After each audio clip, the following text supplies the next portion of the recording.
Donc, welcome to our panel. My name is Jean-Claude Moubarak. I'll be the moderator and the host for this panel. I'm very happy to introduce our team. So we have Sabrina Rimouche, who is doing a PhD in nutrition.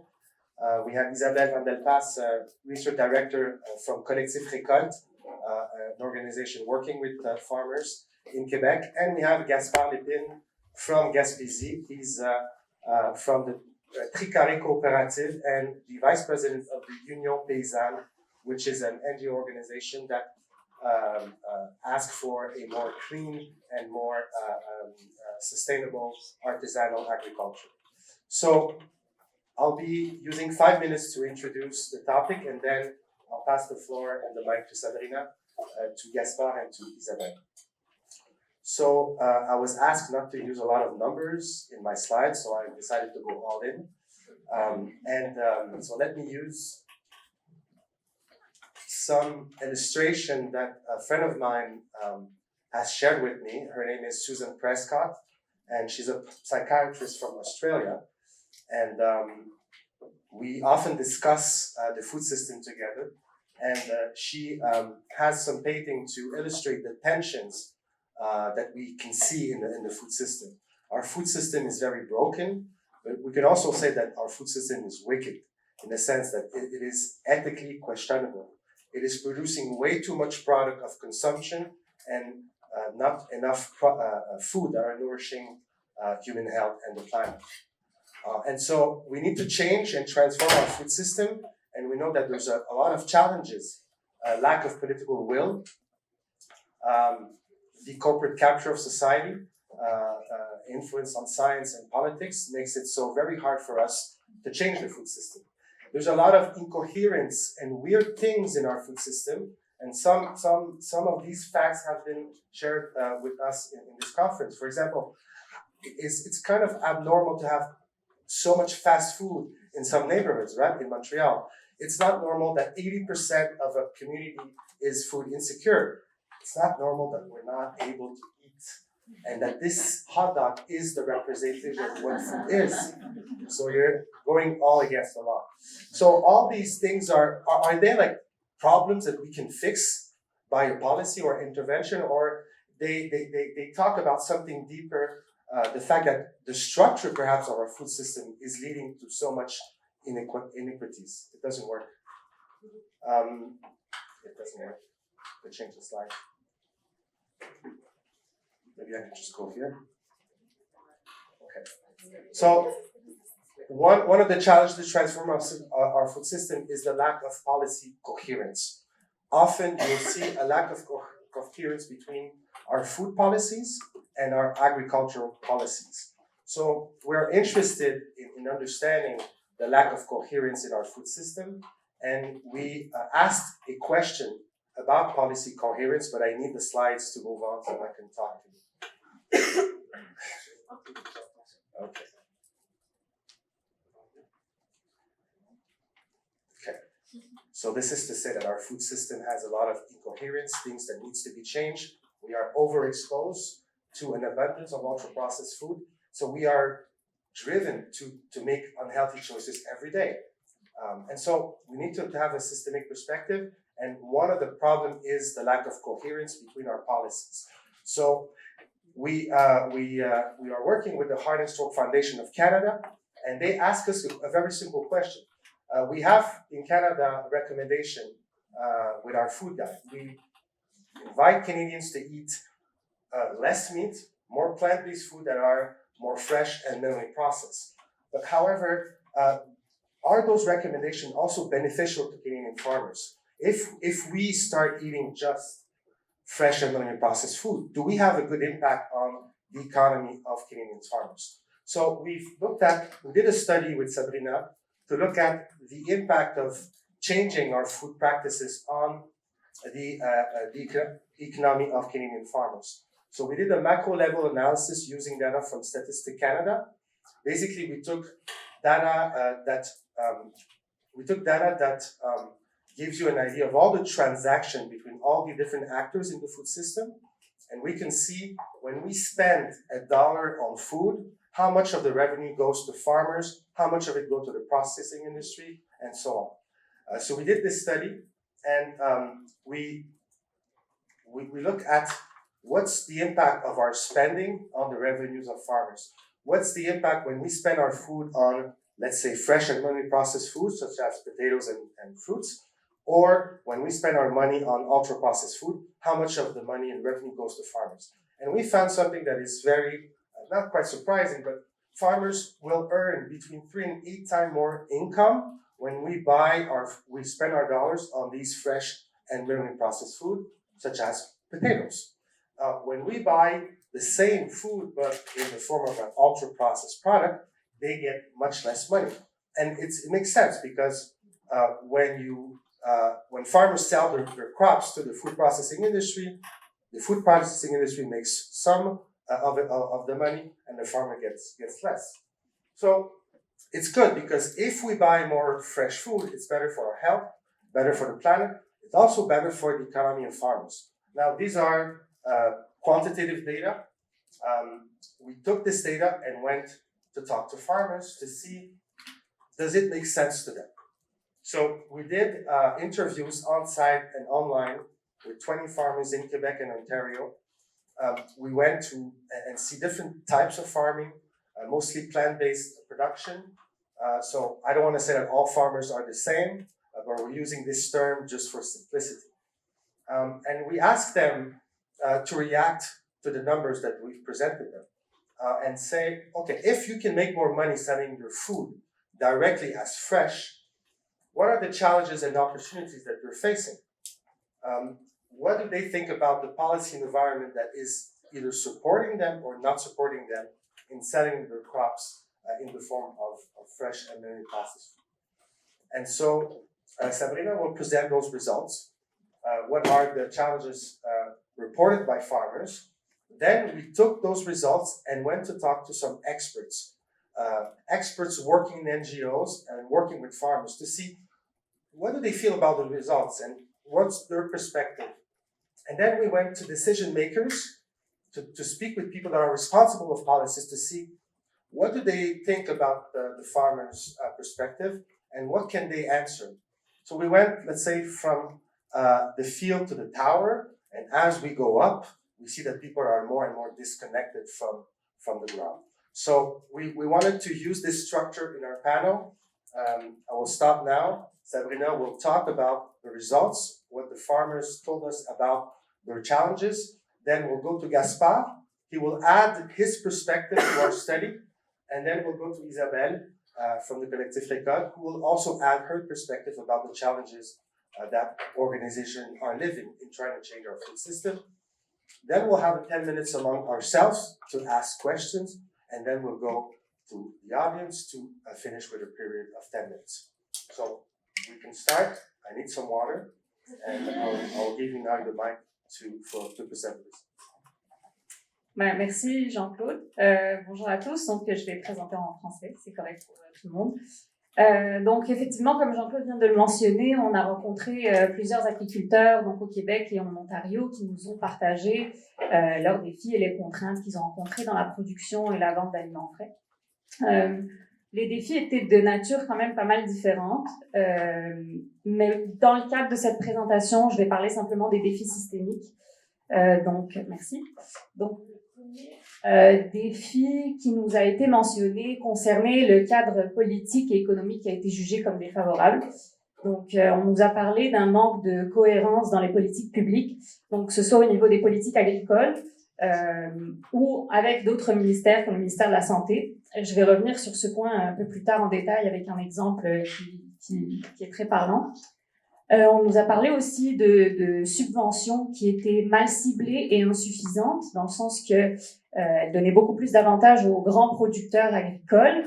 Avec ça venait un lobbying de l'agro-industrie qui était quand même assez fort et influençait les décisions gouvernementales, et donc laissait très peu d'opportunités pour les petites fermes et les petits agriculteurs de se frayer une place dans ce modèle capitaliste où le bien-être commun finalement va être tributaire des intérêts corporatifs.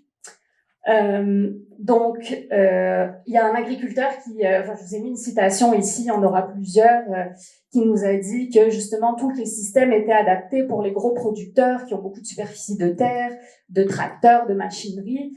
Mais un point qui était ressorti, c'est que le problème n'était pas tant dans les subventions qui étaient données, mettons, quant au soutien aux petits agriculteurs, si on veut voir ça d'un point de vue financier, mais plutôt de cesser de supporter outrancièrement le modèle dominant. C'est qu'on continue à supporter un modèle qui fonctionne pas et du coup, ça ne laisse pas place aux petits agriculteurs de trouver une place. Quand je dis agriculteurs, je parle aussi des femmes, c'est juste pour aller plus rapidement, puis voilà. On va passer à la prochaine. Donc, un autre défi dont on nous a parlé, c'était des contraintes financières et une concurrence déloyale. Alors, je vais expliquer. En agriculture, les marges de profit sont très, très, très faibles. Il est très difficile d'en avoir dans ce système-là, mais parce que les coûts de production sont très élevés, surtout pour les petits producteurs. Mais aussi, c'est parce qu'il y a une certaine concurrence avec les importations et les chaînes alimentaires. Je vous l'explique. En gros, au niveau des importations, les prix auxquels ils sont vendus sur le marché sont très bas. Donc, dans les chaînes de distribution, on va voir ça à des prix carrément dérisoires et les agriculteurs, même s'ils essayent d'égaler ces prix, mais ça marche pas parce qu'ils ont une marge de manœuvre très limitée. Et donc, c'est difficile de rester compétitif dans ce contexte. Mais en plus des coûts de production, je reviens à mon point des incohérences dans les politiques publiques, les agriculteurs font face à des normes très strictes au Canada, donc des réglementations dans la production. Par exemple, pour l'utilisation de pesticides, c'est très régulé. Mais ces réglementations, donc ces normes, ne s'appliquent pas toujours sur les produits importés. Donc là, on va avoir une sorte de différence qui a été soulignée comme étant une concurrence déloyale. On le voit bien ici, cet agriculteur nous disait que les normes au niveau des frontières ne sont pas, qui sont très sévères, ne sont pas les mêmes qu'aux États-Unis puis au Mexique. Donc ça fonctionne pas. Mais en plus de ça, les chaînes de distribution vont vraiment accentuer cette pression en essayant de baisser les prix au maximum pour faire du profit. Et là, je vous ai mis deux exemples qui étaient très parlants. Dans le premier, en fait, c'était un agriculteur qui nous disait que malgré, quand il y a eu des intempéries au Québec, après ça, c'était la saison des fraises au mois de mai, les chaînes de distribution ont mis 50% de promotion sur les fraises en provenance du Mexique. Ça marchait pas. Fait que, c'est vraiment pas possible de faire du profit dans ce contexte. Puis encore un autre agriculteur disait que lui produit du raisin biologique, mais que en temps normal, le raisin se vendait comme à 3,95 la livre, jusqu'à 3,75, mais qu'arrivait à l'été, il le trouvait comme $1 la livre. Donc, lui qui le vend à $6, il peut pas compétitionner avec ça. Donc, la situation devient comme un peu plus compliquée. Et dans ce contexte, certains agriculteurs vont se tourner vers l'industrie de la transformation parce qu'ils ont besoin d'écouler leur stock. Mais ça devient, ce n'est plus un choix délibéré, c'est vraiment un choix par défaut parce qu'ils n'ont pas d'autre alternative. Mais le problème encore, c'est que ils n'ont pas d'autre alternative parce que les coûts des infrastructures sont trop chers pour transformer et aussi parce qu'ils ne peuvent pas égaler les prix sur le marché.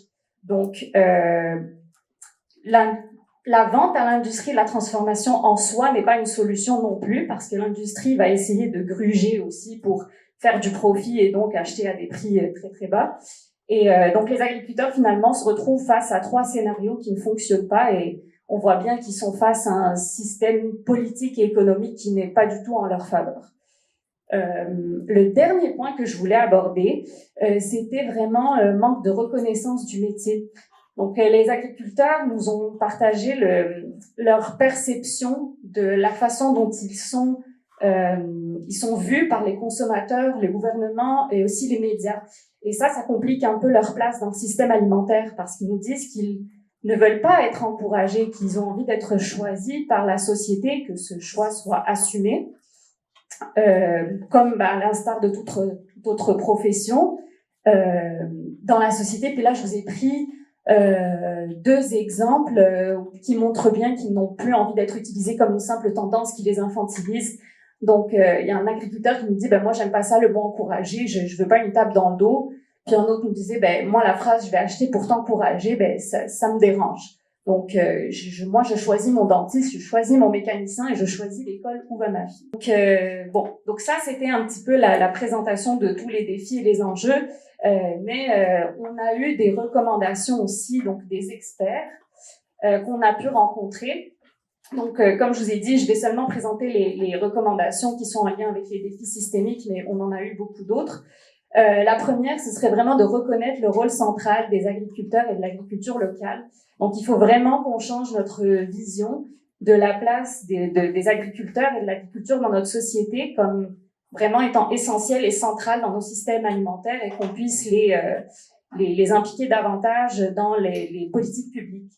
Ce qui me mène au deuxième point des politiques publiques. Donc, il est nécessaire vraiment d'élaborer des politiques qui soient plus cohérentes et adaptées aux agriculteurs. Donc, il faudrait vraiment changer une certaine vision qu'on a. Donc, on part souvent donc des grandes instances, donc du provincial ou du fédéral, pour ensuite aller, mettons, donner des subventions qui répondent plus à des programmes qui ont été faits en amont, plutôt que de voir quels sont les enjeux sur le terrain. Donc, l'approche du système alimentaire territorialisé était perçue comme une potentielle solution qui permettrait donc d'impliquer les agriculteurs et les collectivités locales et de partir, de remonter finalement aux différentes instances décisionnelles. Ensuite, il s'agirait vraiment de favoriser un système alimentaire qui soit plus diversifié et durable. Donc, à ce moment-là, c'est plus donc de favoriser des circuits courts, des circuits de proximité, une agriculture de proximité, pardon. Mais aussi, il était question de laisser place à des infrastructures de distribution directe ou d'aider à leur donner plus de place dans le système. Donc, il y a des marchés publics ou des paniers, je pense. Oui. Ensuite, on a eu une proposition qui était très intéressante de la part des agriculteurs et qui a été fortement appuyée par les experts.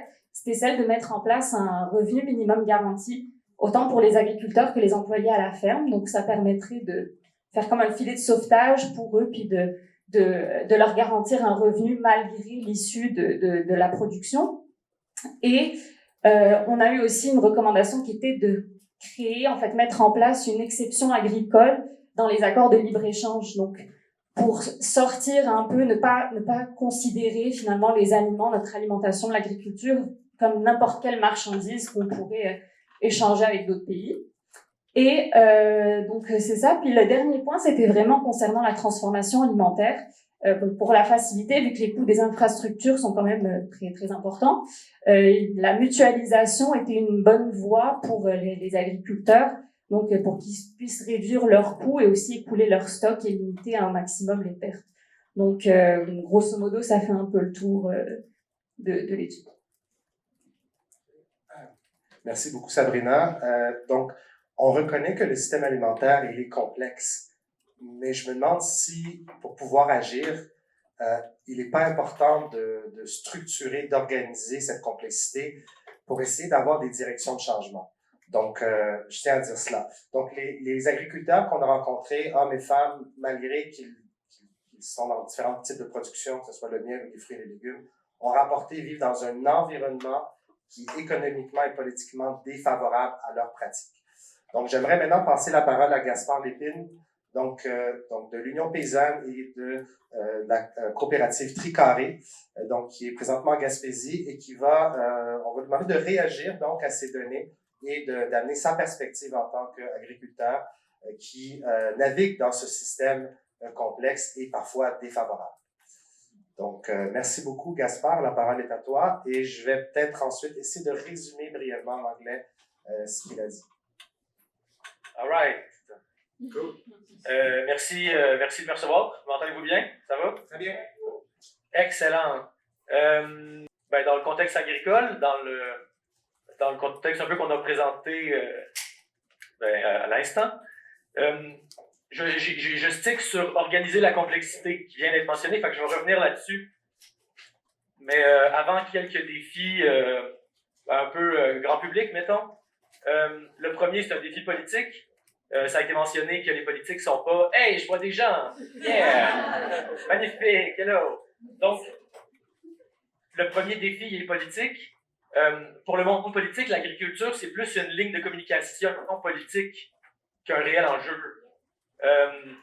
il n'y a pas d'intérêt réel pour les politiciens, politiciennes à vraiment adresser le problème structurel de l'alimentation pour plusieurs raisons, notamment parce que le syndicat monopolistique qui est l'UPA est un bully, donc c'est très difficile de négocier ou de travailler avec l'UPA.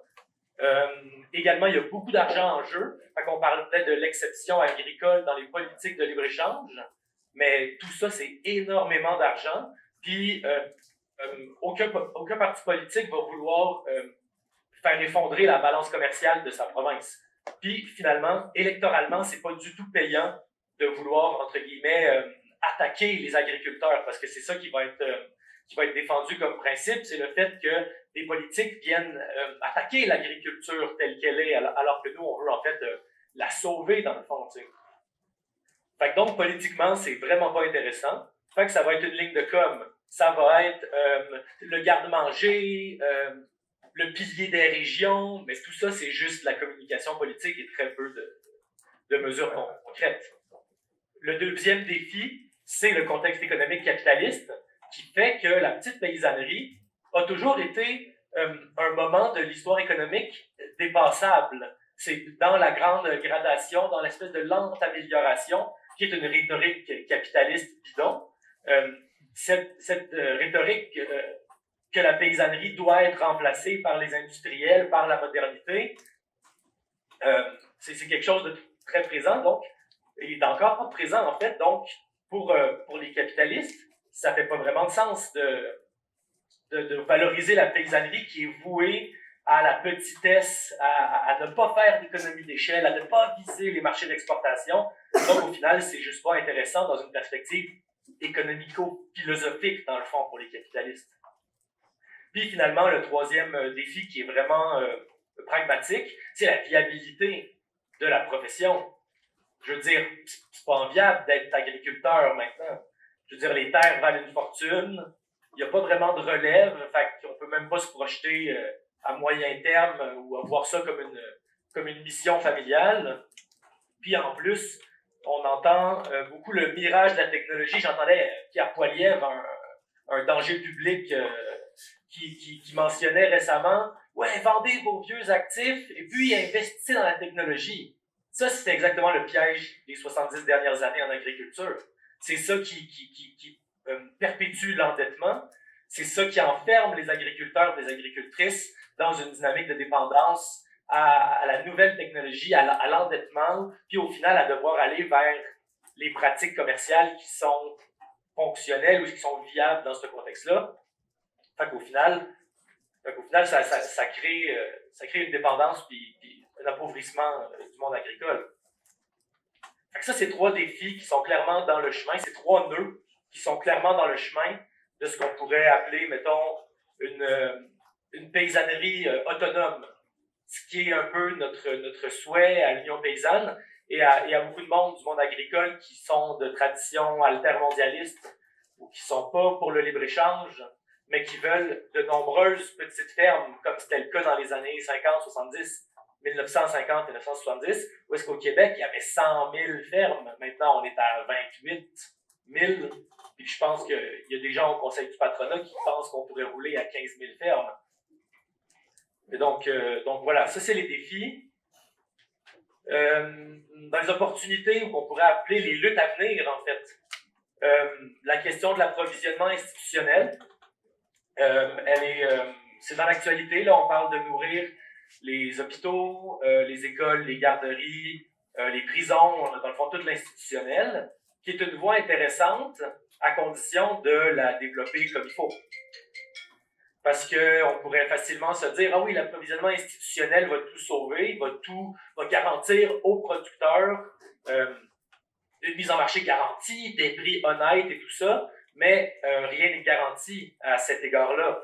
Ou est-ce que pour des soucis d'efficacité et de centralisation, comme c'est déjà le cas dans l'approvisionnement institutionnel, mettons non alimentaire, ben les gens au contrôle de cette industrie-là pourraient dire on va donner la production aux grands joueurs parce qu'on ne veut pas négocier avec 50 000 fermes, on veut négocier avec 2 fermes. On veut que 2 fermes produisent toute la bouffe. Fait que dans le fond, ça ouvrirait ça ouvrirait une porte à simplement donner à l'industrie déjà présente, à dire voici des nouveaux marchés pour vous, prenez ces nouvelles parts de marché, puis remplissez nos besoins de manière simple et facile. Alors que de l'autre côté, ce qui pourrait être intéressant, c'est de dire non, cet approvisionnement-là, on va le baser sur de nombreuses petites fermes à naître, puis on va garantir que ces fermes-là ont de nouvelles parts de marché pour garantir leur viabilité. Ça, ce serait intéressant, mais c'est pas du tout garanti. Fait qu'une opportunité, mais qui n'est pas du tout gagnée. De l'autre côté, puis ça va être mentionné plus tard, la question des pôles bioalimentaires ou de la mutualisation des activités agricoles est définitivement une voie d'avenir potentiellement intéressante. Il y a également ces défis. Je ne m'attendrai pas là-dessus parce que je pense qu'Isabelle va en parler. Mais bon, moi, ce que je vois là-dedans, c'est qu'il y a des enjeux de pérennité liés aux subventions. Puis qu'également, il y a une dépendance des bons vouloirs institutionnels. Mais bon, ça, ce sera à développer. C'est pas mon dada, c'est pas mon champ d'expertise tant que ça, les pôles bioalimentaires et tout ça. Mais donc, c'est ça c'est quelques nœuds. Il y en a vraiment d'autres, là, je vais vite, je vois pas le temps passer, mais vu que j'avais juste quelques minutes, je vais aller quand même vite sur les nœuds et les opportunités qui vont se présenter à nous. Il va y en avoir d'autres nœuds, surtout d'autres nœuds et surtout d'autres opportunités, j'imagine. Au final, dans le fond, l'objectif, c'est la consolidation, comme je le mentionnais tantôt, d'une paysannerie autonome, régionale, ancrée dans les communautés, dans les régions. Là, je suis conscient que c'est des termes, c'est des beaux termes, là, ancrés dans sa communauté, des choses comme ça qui sont bien vendeurs, mais dans le réel, c'est ça qu'on veut, tu sais. C'est ça la paysannerie. La paysannerie, c'est plein de petites fermes dans toutes les régions du Québec qui produisent pour les besoins régionaux. Puis s'il y a des besoins au-delà, ben là, il pourrait y avoir de la circulation régionale. Mais même, on voyait dans l'étude que souvent le transport gobe une part significative du dollar sur chaque achat alimentaire. Fait qu'on pourrait peut-être se demander si on ne pourrait pas arrêter de transporter la bouffe autant que ça, puis donc la produire beaucoup plus localement. Donc, deux réflexions sur la consolidation de la paysannerie autonome. De un, reprendre les moyens de production. Moi, je suis désolé, c'est un peu marxiste comme principe, mais c'est quand même ça qui est ça. Le but, c'est de les contrôler, les moyens de production, pour décider qu'est-ce qu'on produit, comment on le produit, de réfléchir à la dimension qualitative de la production agricole et non juste à la production quantitative. Donc, de se demander comment on produit, qui finance, le rôle des banques. Les rôles des banques, en ce moment, sont au cœur de l'asservissement agricole. À mon avis, si on veut réfléchir à un futur émancipé, eux, il faut les éliminer du portrait, absolument. Tu sais, les banques ne doivent plus être au cœur des mouvements de flux de capitaux dans l'agriculture.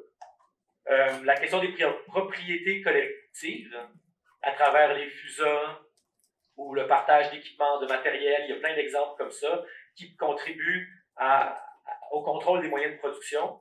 Puis finalement, ça c'est encore plus litigieux pour l'anarchiste en moi, c'est la question de la propriété privée contre l'État et le capitalisme. Est-ce que, là je pose une énorme point d'interrogation à la fin de ça, est-ce que le contrôle de la propriété privée par la paysannerie ne peut pas être un outil d'action contre le capitalisme et contre l'État? Puis là, ce serait comme une grande rupture. Mettons qu'on répondait oui à ça, ce serait quelque chose d'une grande rupture, mais si le capitalisme, lui, a été une rupture il y a 300 ans, peut-être que c'est ça que ça prend aussi, une rupture. Bon, les moyens de production, c'était ça. Également, les besoins d'une économie planifiée, basée sur des besoins concrets et non sur notre capacité et notre compétitivité à se vendre sur les marchés. Il faut absolument aller vers l'économie planifiée et identifier c'est quoi nos besoins en tant que population, puis qui est là pour répondre à ces besoins-là. Puis si on n'a pas assez de monde, ben, déployons de nouveaux moyens de production contrôlés par la paysannerie autonome pour répondre à ces besoins-là. Fait que, allons-y, économie planifiée, notamment à travers des concepts comme les biorégions ou les systèmes alimentaires territorialisés. Puis là, je prendrais bien un cue de combien de temps il me reste. Je pense qu'on va, c'est ça. J'ai essayé de dire tantôt qu'il me restait 2 minutes, mais j'ai pas réussi. Fait qu'il me reste 30 secondes ou... Ouais, 30 secondes, puis on a du temps après pour rebondir sur certaines de tes propositions. All right. Fait que 30 secondes juste pour mentionner quelques autres dangers qui sont présents dans le portrait de la transformation agricole, pas de la transformation, mais du changement en agriculture. Des revendications comme réserver les terres à la relève agricole apparentée. Ça, c'est super dangereux, je pourrais développer plus tard. De ne pas être critique de la gestion de l'offre. La gestion de l'offre est en ce moment le gardien de la production industrielle. Si on veut arrêter la production industrielle, il faut absolument critiquer la gestion de l'offre. La question de l'inflation du prix des terres, qui est en fait causée par les farmers eux-mêmes et non par des consortiums chinois ou des affaires de même. Le piège des choix individuels de la consommation. Quelqu'un présentait un article récemment dans un média qui mentionnait qu'il n'y a aucun choix individuel. Ils sont possibles, tous les choix sont déjà faits avant. Également la question de l'alimentation au-delà des légumes frais. Dans le fond, on a besoin de grains, on a besoin de protéines, il y a des enjeux de protéines animales, végétales, plein de questions à cet égard-là. Et finalement, j'arrête là-dessus, la zone agricole ne reflète pas le potentiel agricole. Parce qu'en fait, on pourrait farmer. Moi, je farme en zone non agricole, puis ça marche. Mais le point, c'est que la zone agricole, c'est une zone de rendement, pas une zone de production. Fait que ça, également, un aspect à réfléchir. Mais là, je vous ai bombardé de trucs, fait que j'arrête là-dessus. Merci. Merci.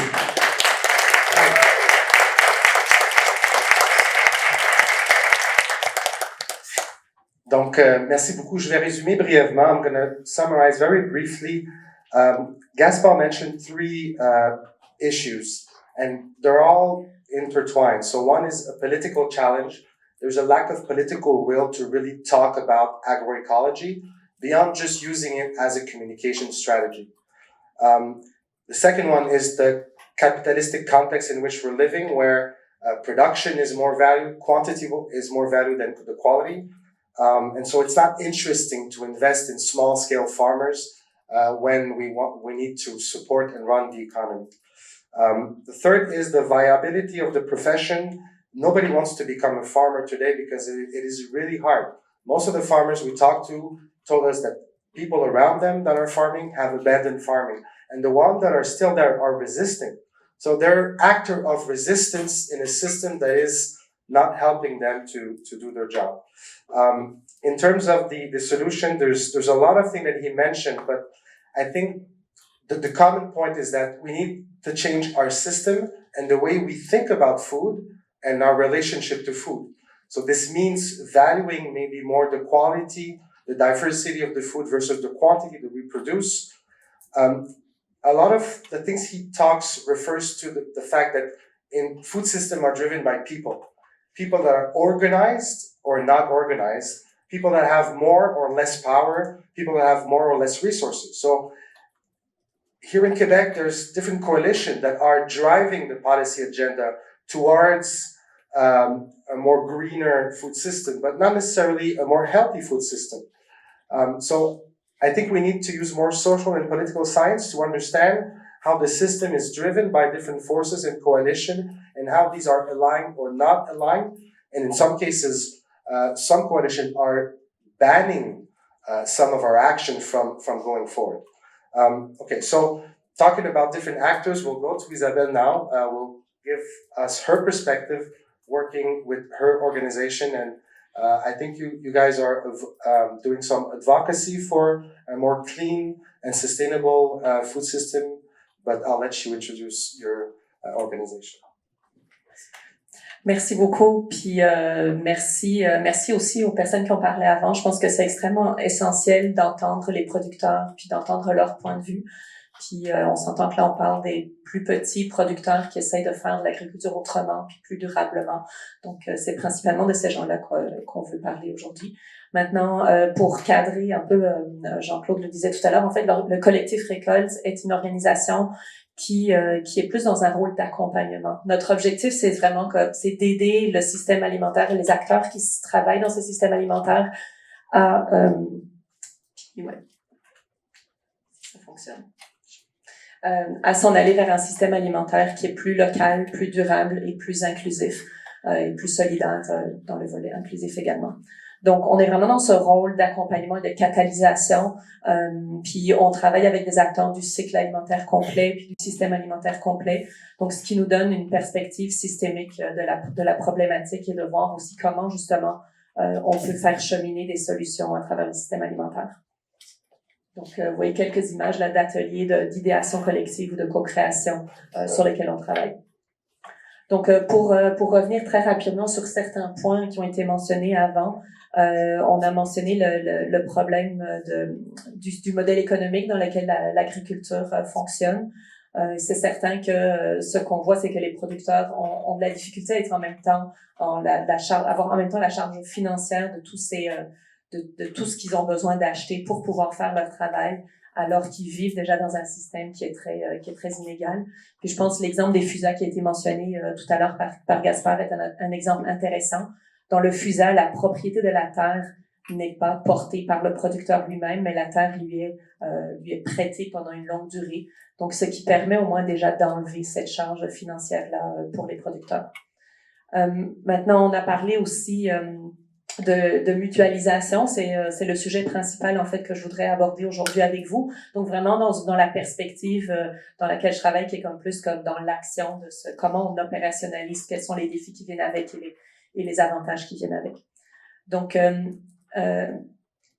maintenant, pour parler de cette mutualisation, déjà comprendre de quoi il s'agit. La mutualisation, c'est vraiment le fait de mettre ensemble soit des ressources humaines, des services ou différentes fonctions qui sont nécessaires pour une entreprise ou pour divers acteurs. Donc, ça peut être de la mutualisation entre acteurs dans différents maillons d'une chaîne ou entre acteurs qui jouent le même rôle dans une chaîne.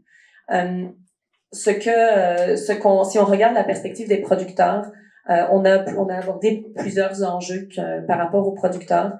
Puis souvent, ce qu'on voit, c'est que les petits producteurs plus durables vont devoir se tourner vers les circuits courts pour éviter de se retrouver justement en concurrence avec le système économique dominant. L'enjeu des circuits courts, c'est qu'ils vont cibler des individus, souvent les plus convaincus parmi les citoyens, puis déjà là, on est à compter sur les doigts d'une main. Donc, la capacité de mise en marché reste très réduite. La logistique est très grande parce qu'il faut souvent emballer des paniers individuels, il faut gérer beaucoup de clientèle individuelle.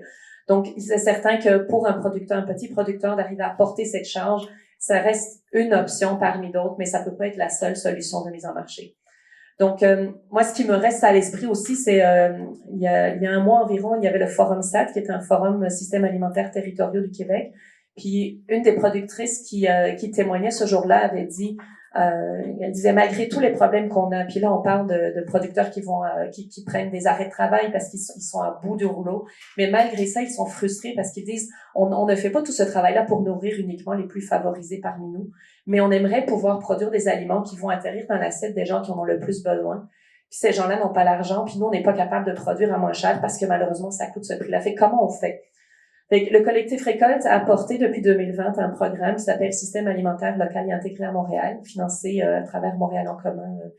Puis dans ce programme, on essaie justement de combler, ça mène à la prochaine image, donc de combler le pont entre les producteurs et tous les défis dont on a parlé et les organismes communautaires qui sont en appui à ces populations plus vulnérables en situation d'insécurité alimentaire.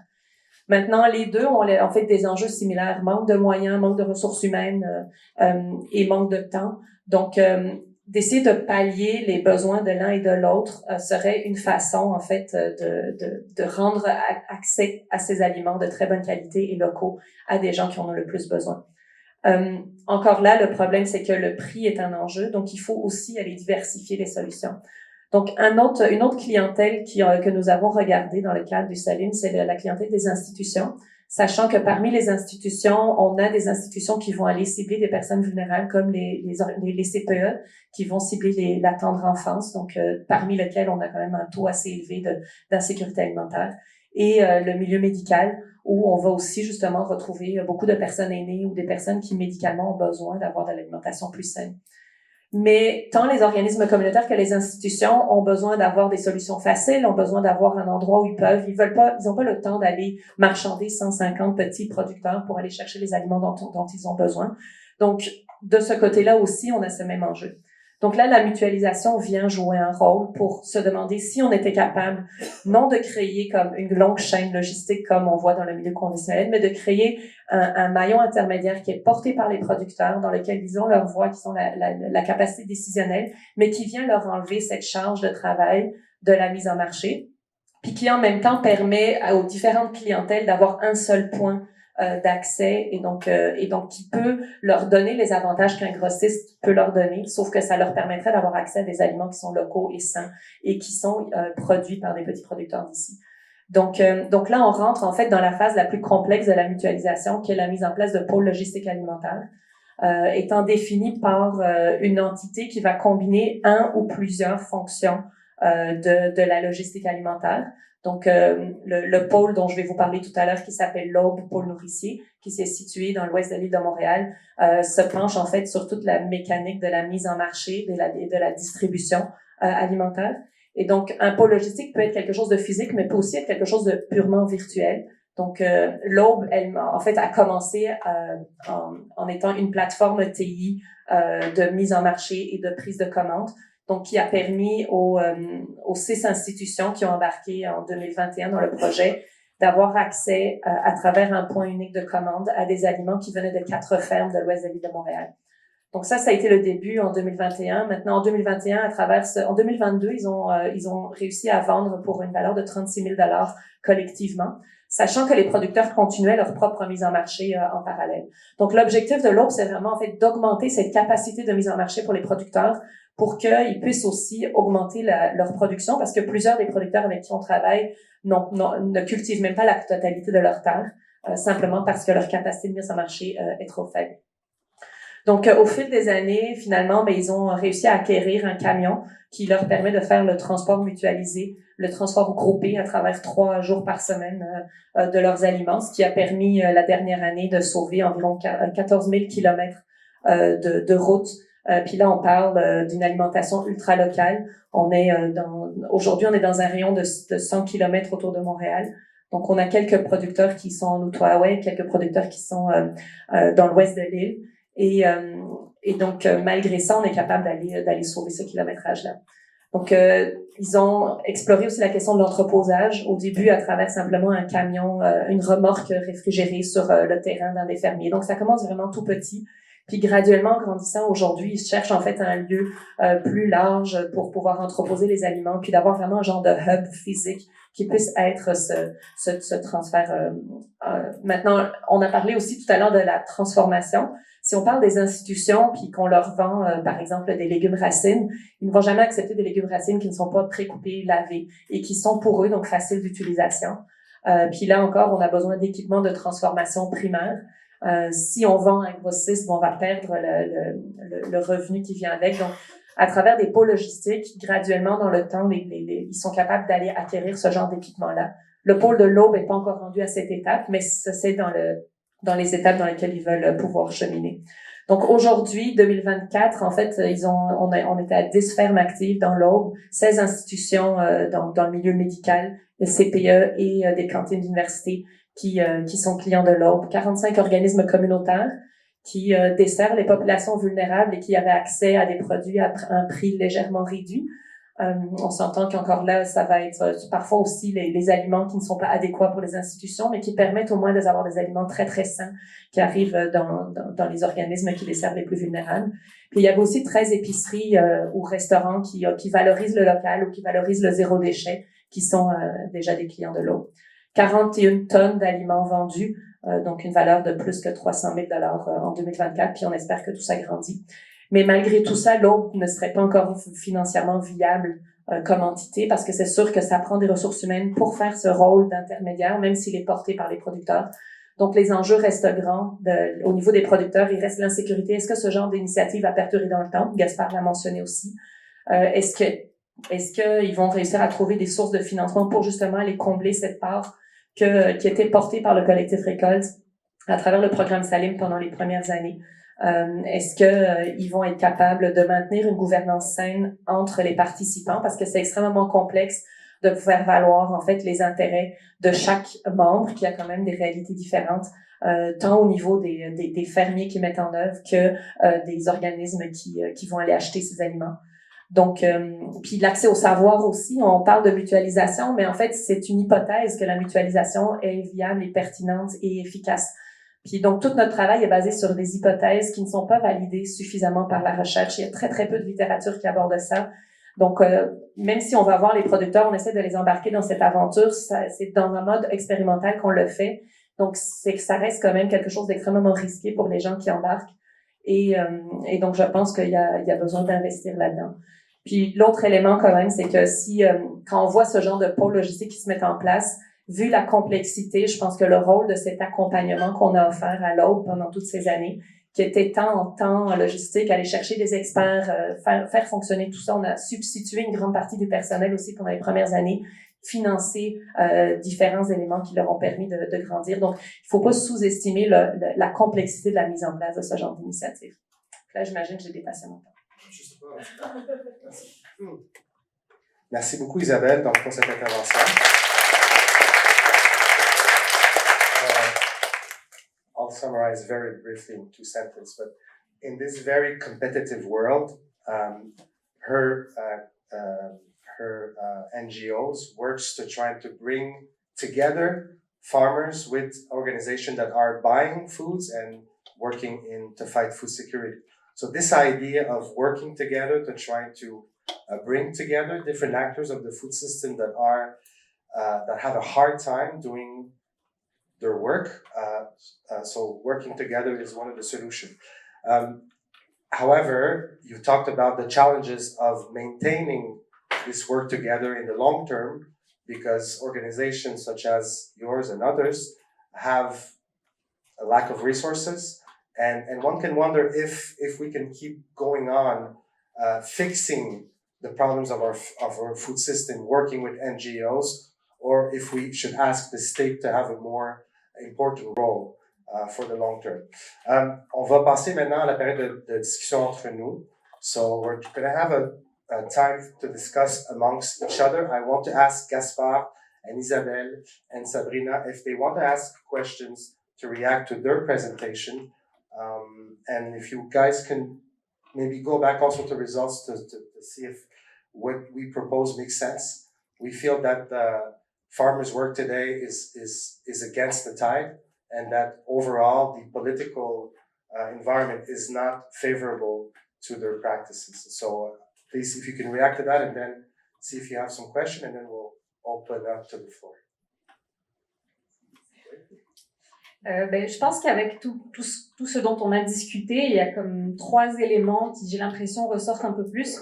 Donc, ce serait vraiment d'essayer de retravailler les politiques publiques. Bon, je dis ça de façon très synthétique, hein, mais aussi de donner des outils économiques aux agriculteurs pour qu'ils puissent se développer leur commerce, faire du profit, vivre de leur métier, mais aussi finalement reconnaître leur place dans le système alimentaire, dans la société, reconnaître le rôle de l'agriculture locale et son importance, et mettre un peu de côté les intérêts vraiment corporatifs dont on a parlé, puis on a l'impression qu'on est en train de chercher les intérêts du marché sans forcément penser que ce soit au bien-être des agriculteurs ou du reste de la société en termes de saine alimentation. Donc, je dirais que ce serait vraiment ces 3 axes-là qui ressortent. Donc, je sais pas si tu veux... Oui, mais je suis d'accord avec toi. Puis je pense aussi, on a parlé tout à l'heure du rôle du politique. Puis je pense qu'un des enjeux clés, c'est qu'en fait, il y a personne à n'importe quel niveau de notre système politique qui a cette responsabilité de l'alimentation dans son panier de responsabilité. C'est une thématique qui tombe entre 2 chaises. Ça tombe un petit peu dans l'agriculture, un petit peu dans la santé, mais c'est pas leur vocation principale. Donc, tout ce qui est vraiment lié à l'alimentation et comment celle-ci chemine à travers le système est un peu négligé. Puis ça évite aussi d'avoir la possibilité de mettre en place des solutions plus intégrées puis plus multifonctionnelles. Comme par exemple, on voit qui avait été fait au Brésil par Lula, qui avait mis en place justement un programme qui regardait les différents volets de la situation de la sécurité alimentaire pour être capable de créer du changement, puis qui a pu obtenir des résultats assez impressionnants en disant de réduire l'insécurité alimentaire dans son pays grâce au fait que cette politique était justement intégrée. Gaspard, est-ce que tu nous entends? Ouais. Oui. Donc, je ne sais pas si tu veux réagir ou si tu aimerais poser une question. Donc, à l'équipe, je te donne la parole. Merci. Non, je suis d'accord, c'est dur d'être contre la vertu. Là. Je suis d'accord avec ce qui a été mentionné auparavant. Moi, mettons, là, la grande question, là, mettons qu'on arrive à se dire what's next.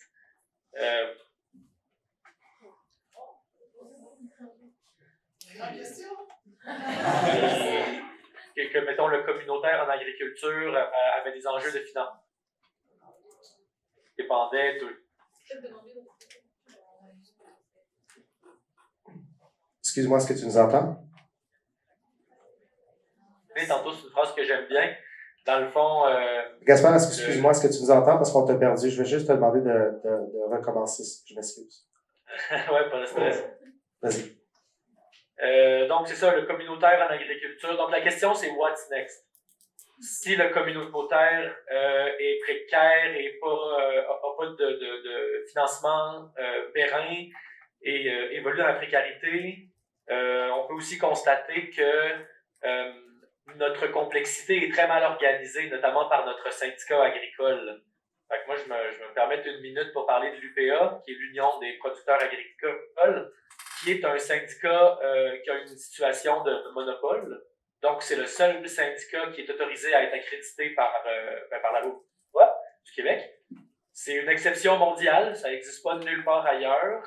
Puis dans le fond, ça crée une dynamique où est-ce que les industriels revendiquent pour la paysannerie.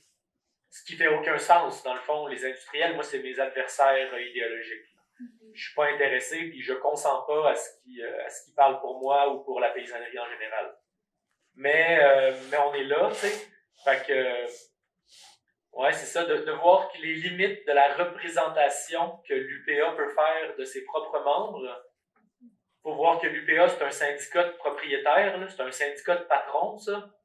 Ou est-ce que, dans le fond, les membres de l'UPA, c'est des propriétaires de fermes? Donc c'est ça, tu sais, ça met la table pour les dynamiques internes de l'UPA qui sont assez bizarres, mais anyway, sans enfargeant les fleurs du tapis. Fait qu'autant le communautaire qui est à dépasser que notre représentation aussi qui est à dépasser. Donc, what's next? Bonne question, j'ai pas de recette miracle. Je veux réagir là-dessus, Gaspard. Il y a l'Union paysanne puis il y a l'Union des producteurs du Canada. Quand j'étais jeune, Gaspard, c'était pas clair pour moi puis pour mes amis quelle des deux organisations se battait pour l'agriculture paysanne. Et ma question, c'est est-ce que c'est clair pour la population selon toi? Est-ce que la population comprend ces dynamiques de pouvoir? Parce qu'on peut pas réagir puis demander des changements si on n'est pas au courant de ce qui se passe chez nous. J'ai l'impression que la population est déconnectée de ces tensions-là et de ces luttes que vous vivez et que tout est flou pour nous. Oui, tout à fait. Absolument. Il y a une obscurité en agriculture. On connaît rien des mécaniques. Il y a des milliards de dollars qui brassent à chaque année, puis on sait pas c'est quoi les flux. On sait pas qui sont les acteurs. On ne sait pas qui sont les groupes de pression. Puis donc, est-ce que la population est au courant des nuances de représentation? Non, vraiment pas. Notamment parce que l'UPA est capable de prendre des slogans qui ont l'air... une anecdote comme ça. Le slogan de l'Union paysanne, c'est l'alliance de la terre à la table. Et là, l'UPA, pendant la pandémie, le gouvernement se met à parler de souveraineté alimentaire, d'autonomie alimentaire, puis là, l'UPA pond du champ à l'assiette. OK, guys, mais comme, d'un, c'est pas ça qu'ils font. Fait que, quand je parlais de communication politique, on est absolument là-dedans. Parfait. Juste avant d'aller donc ouvrir à la salle, je pense que c'est très important parce que le narratif, la rhétorique dont tu parles, c'est ce qui permet de contrôler l'information puis d'avoir l'avis des citoyens puis de les amener à droite ou à gauche. J'aimerais qu'on revienne sur cette question. Est-ce que, donc, de ce que je comprends, le politique est un peu déconnecté, un peu aveuglé par les réalités sur le terrain, les citoyens également. Est-ce que les organismes qui travaillent en agriculture sentent qu'ils sont écoutés par l'État? Quelle est votre relation avec l'État? Est-ce qu'on vous valorise, mais est-ce qu'on vous écoute? C'est une très bonne question. Mais premièrement, nous-mêmes, on n'est pas dans ce rôle de plaidoyer au niveau individuel, donc c'est vraiment plus collectivement à travers des ententes avec d'autres partenaires qu'on peut avoir ce rôle-là. Puis je pense que l'exemple du programme d'alimentation scolaire universelle sur lequel quand même une très grande coalition d'organismes était en train d'essayer de travailler aujourd'hui est un exemple quand même intéressant. Parce que contrairement à ce qu'on peut imaginer, c'est un programme en fait qui part de la base, qui part de la société civile qui essaye de demander un changement, puis qui, avant d'attendre la réponse du politique, est en train de structurer ce changement-là, puis de préparer la table pour être capable de s'en aller un jour vers. Maintenant, est-ce qu'il y a de l'écoute? Je pense que l'écoute reste très minimale, puis que malheureusement, tant qu'on n'a pas comme je disais tantôt, tant qu'on n'a pas de gens qui vont aller porter le dossier d'alimentation comme étant une de leurs priorités, comment on peut obtenir cette écoute-là? Puis si on prend l'autre exemple on prend les institutions, aujourd'hui, on a une politique d'achat local auprès des institutions, mais cette politique-là ne va pas préciser de quel local on parle. Donc, il s'agit vraiment juste d'achat de quelque chose qui a été produit au Canada. Donc, les tensions qu'on voit au sein de l'UPA, on les voit maintenant au sein des institutions qui doivent faire des choix d'achat local pour aller à leur quota qu'ils doivent atteindre à travers le programme. Puis j'ai entendu à travers des témoignages d'institutions qui disaient, mais moi, j'ai trouvé la solution, je vais acheter de l'avoine Quaker, c'est facile, on en utilise en grande quantité dans la cantine universitaire, fait que ça fait monter mon quota rapidement. Donc, l'alimentation locale, si on pouvait ajouter, comme ils l'ont fait au Brésil, une précision de quel type d'alimentation on parle, on pourrait aller beaucoup plus loin dans la problématique dont tu parlais au début. Tu sais, si on veut que ce soit les petits producteurs locaux qui bénéficient de ce genre de programme-là, il faut s'assurer d'avoir des programmes qui vont aller différencier de quelle agriculture on parle. Je vais juste ajouter quelque chose pour cette politique-là, justement, des institutions. Donc, c'est la SNAP, il me semble. Elle est à titre volontaire. Donc, c'est chaque institution qui a envie de participer qui va prendre l'initiative de le faire. Et donc, comme tu l'as dit, il n'y a pas de quota qui est fixé. Et c'est pas toutes les institutions qui ont aussi le moyen de mettre ça en place. Donc, ça reste quand même très niché, c'est pas encore assez répandu. Donc, peut-être idéalement essayer de revoir.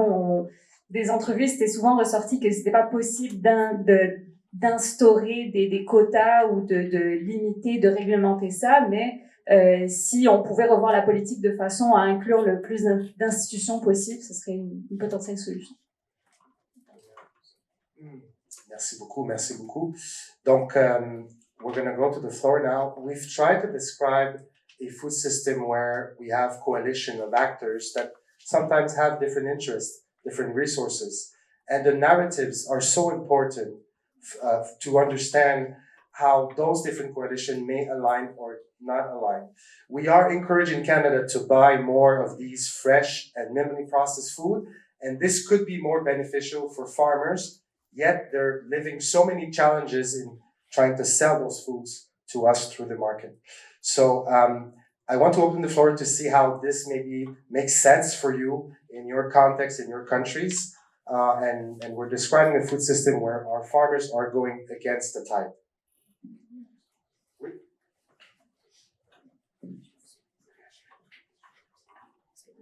Thank you very much for your excellent interventions. My name is Vivian Valencia, Bishop's University. I have two questions. One, tariffs. Is that the catalyst maybe in disguise that we've been waiting to support that localization of food systems? So the past few months we keep hearing buy Canadian, buy local, and so on. Could this be a blessing in disguise, or what do you think the impact may be on our local farmers? And the second one is food as a public good. So we're okay with education being a public good, so primary education, we pay our teachers, kids go, public transportation is subsidized, health. So when are we ready to have that conversation for food and farmers? Is that something we can push forward, and how can that happen? So thank you. Gaspard, est-ce que tu aimerais réagir et répondre à cette question? J'aimerais te donner la parole avant que nous on puisse répondre.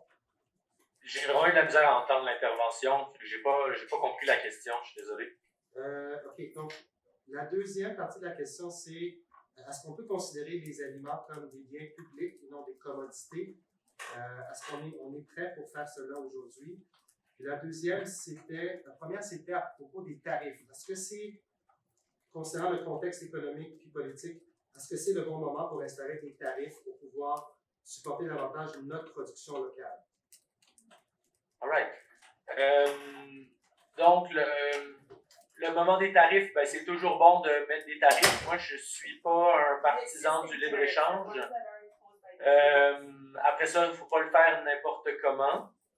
Mais oui, du protectionnisme à la limite ou de l'économie planifiée à travers des quotas, c'est pertinent parce que les protéines de lait américaines, on n'en veut pas, c'est de la cochonnerie, tu sais. Puis c'est ça qu'ils essayent de nous vendre là, à travers les parts de marché qui s'ouvrent à travers la COM et compagnie. Donc oui, moi je suis pour des mesures tarifaires absolument. La deuxième partie, c'était la discussion sur l'alimentation comme un produit, comme un bien public, là, quelque chose comme ça.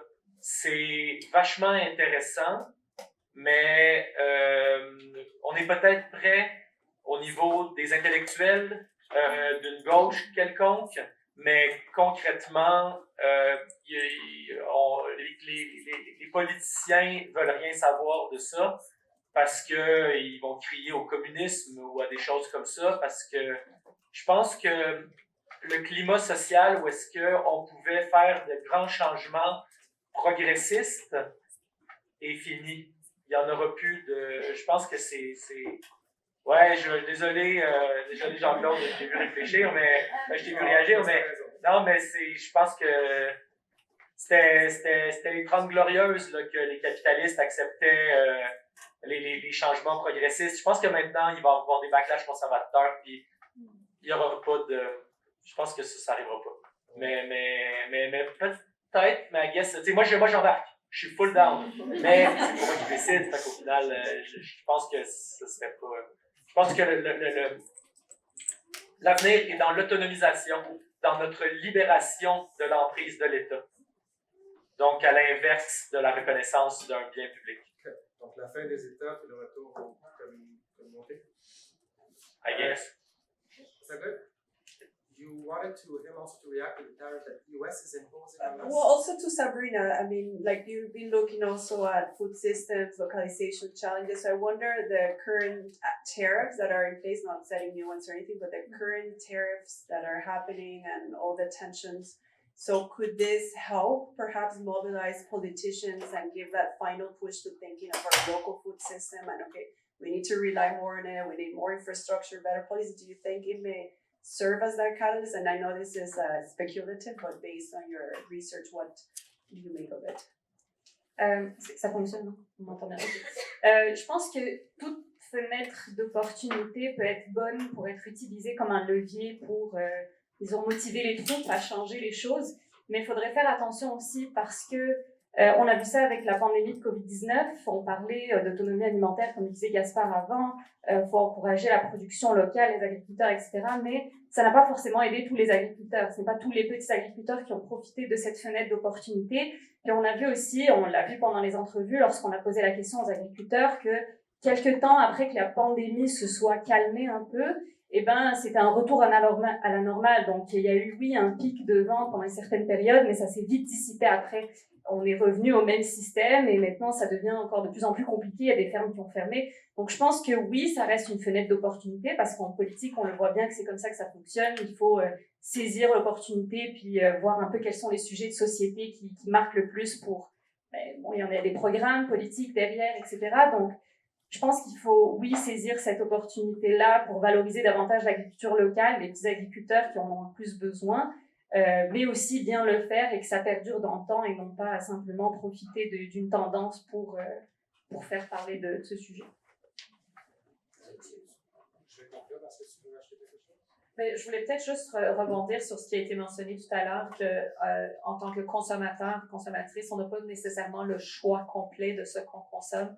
Fait que même si les gens veulent s'en aller vers quelque chose de légèrement plus local, les commerces restent les mêmes, les gens sont habitués, ils ne sont pas habitués à sortir des systèmes conventionnels. Fait que c'est certain que même le changement d'acheter de l'alimentation américaine versus acheter de l'alimentation faite au Québec, ça va être majoritairement l'alimentation des gros producteurs du Québec qui vont se retrouver dans les grosses chaînes. Fait que pour que ça puisse être un levier, il faut accompagner ce levier avec des changements structurels de notre système alimentaire parce que le levier lui-même va simplement être une petite vague cute qui va... C'est ça. On a peut-être deux autres questions, puis ensuite je vais faire une petite conclusion. Restez avec moi parce que je dois vous parler de cette diapo. Derrière, puis ensuite, Steve. Yeah, c'est moi? Okay. Merci pour la présentation. Julia, from Bishop's University, working with Vivian. In fact, looking forward to start working with policy coherence for sustainable development and precisely working on the incoherences in Quebec's food system. So thank you for this. It was a very revealing presentation. I was wondering, now that you have these results, what's next in terms of how are you planning to present these results that have an impact at different levels maybe, but I would like to hear about it since you have already set a bit the stage in which there's much more a political discourse, much less of actions. So I would really like to know what are the next steps. Thank you For this question. We want to use an interactive way to present those results because we want to make it a dialogue between farmers, experts, and decision makers.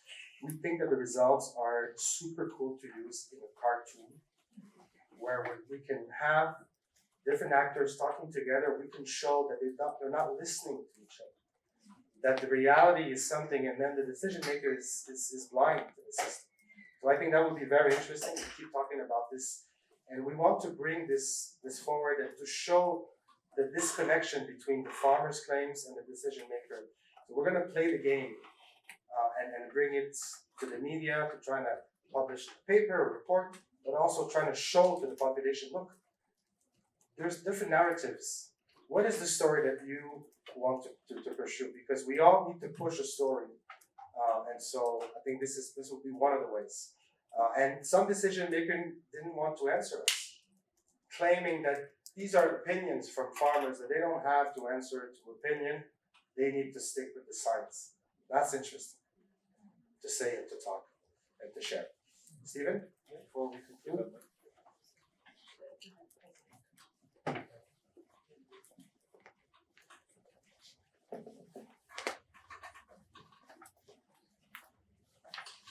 So I was going to say, as a grower, as a farmer, but also as an academic, we have a major eater problem, right? A major consumer problem, and I think we need to radicalize a little bit. I know in Ecuador we've stopped working with science. I mean, we feel like we've done enough science now to demonstrate that there's a problem, both with equity, but also with human health and also with ecosystem. We started resorting to art, right? Like the comic book, like bringing artists to bear, feeling that it's more a problem of somehow getting people to change their dreams, right? Something more fundamental. And I also think, and this might sound like a nuance, but I think it's a disservice to continue to describe food as a system. A system is something that interacts, interactive component parts that work for a common cause and this sort of thing. And what we're describing is something that is strategically not systemic, right? It's an organized irresponsibility. It's a creation where not only can the people who produce and consume, while they don't know each other, they actually can know each other, right? And the people who are financing this are the people here in this room, right? People like ourselves, through our eating practices. So for me, because listening to Gaspar in particular, right, it's just extremely frustrating as a producer to continually have to hunt down and renew your consumers and people who purchase. And these are good people, right? And most of the people who buy the sort of organic food baskets and things are committed. So for me, the problem with this system is the notion of a system is it sticks us in this imaginary that the problem is a lack. You're talking about the lack of coherence. Although I've also heard you say incoherent, right? And so, I mean, I think it's also a language issue. But I think it's important because it's not a lack of policy. It's not a lack of knowledge. It's, for me, sort of we need to create sort of a bypass of government. I mean, government now is the problem in most countries. And so for me, the question is, well, if it's not a system, then what are we dealing with? What is a more accurate word? I think we really have to pick more accurate imaginaries. And I don't have the right word to replace the system. But for me, something violent is going on and we're complicit. And what's positive about that, being complicit means we have access, right? We're part of it. It's not something external to us, as other people have explained. So I guess the question I have is maybe for Gaspard or others, is there a better word than a system? Or should we just call it food? Or should we just call it ecosystem decline? Or what is the suggestion? Gaspard, you want to answer to this question before I conclude the panel?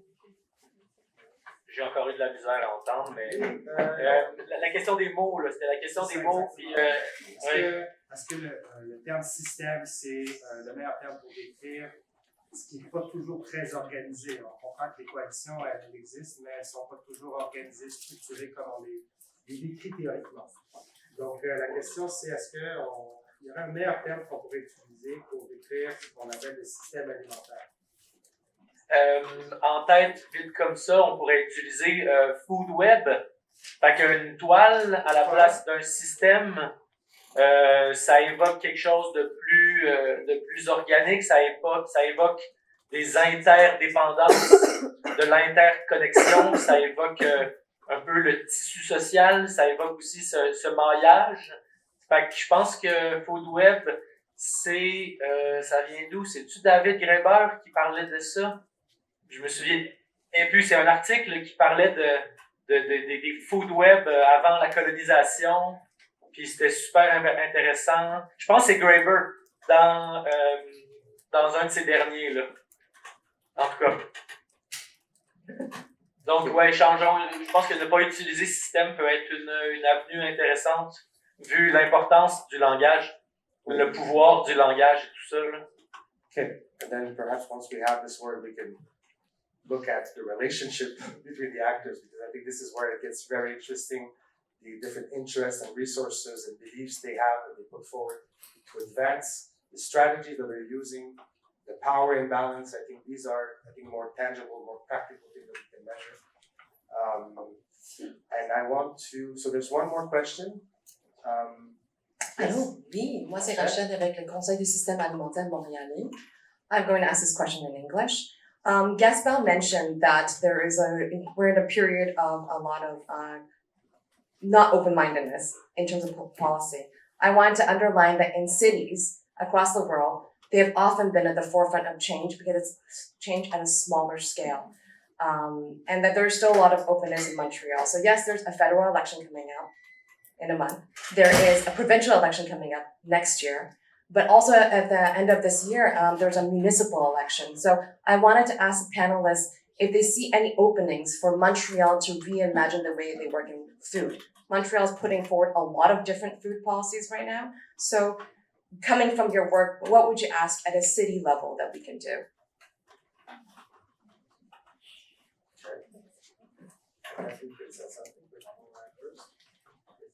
C'est une question très, très vaste et très large. C'est sûr que nous, on touche à certains des maillons. On n'est pas en relation directe avec le politique pour ces choses-là. Mais c'est certain que ce qu'on voit, puis je l'ai mentionné tout à l'heure un peu, c'est cette déconnexion avec si je regarde au niveau de la Ville de Montréal, il n'y a aucune entité dans la Ville de Montréal qui a le mandat de l'alimentation.